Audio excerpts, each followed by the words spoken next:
নমস্কার বন্ধুরা, আজ শুভ মহালয়া। সকাল সকাল রান্নাঘরে চলে এসেছি। সকল দর্শক বন্ধুদের জানাই শুভ মহালয়ার প্রীতি, শুভেচ্ছা এবং আন্তরিক ভালোবাসা।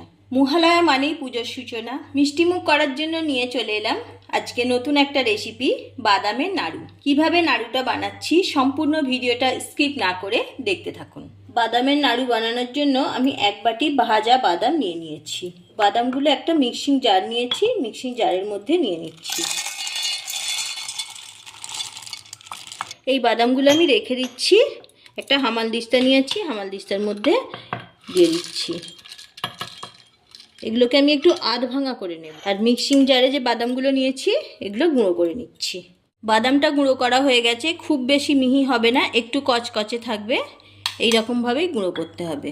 এবার যে পরিমাণ বাদাম নিয়েছিলাম বাটি মেপে একই পরিমাণে চিনি নিয়ে নিচ্ছি। বাটি মেপে যেই পরিমাণে চিনি নিয়েছি তার হাফ দিয়ে দিচ্ছি জল। গ্যাস অন করে দিচ্ছি। এবার চিনিটা নাড়তে থাকবো। এইভাবে নাড়তে নাড়তে চিনিটা একদম গলে যাবে। এটা চটচটে ভাব আসা পর্যন্ত ফুটাতে থাকবো। দেখুন পুরোপুরি চিনিটা গলে গেছে। চিনির রসটা একটা চিটচিটে ভাব এসে গেছে। দেখুন এই পর্যায়ে আমি বাদামের গুঁড়োটা দিয়ে দিচ্ছি।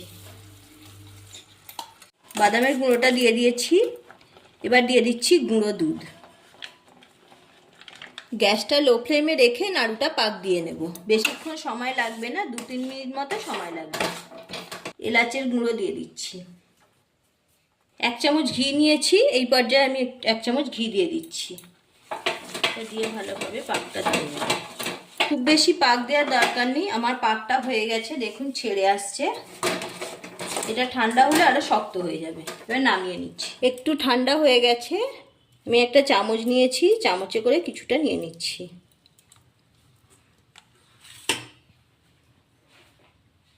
এবার হাফ ভাঙা যে বাদামটা এর উপরে দিয়ে দিচ্ছি।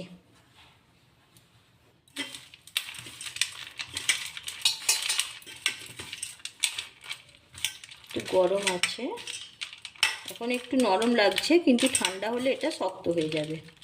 দেখুন একটা নাড়ু বানানো হয়ে গেল। এইভাবে আমি আরও একটা নাড়ু বানিয়ে দেখাচ্ছি। খুব গরম আছে বলে আমি চামচে করে নিচ্ছি। একটু ঠান্ডা হলে, সামান্য একটু ঠান্ডা হয়ে গেলে একটু জল হাত করে আপনারা হাতে করেও পাকিয়ে নিতে পারবেন।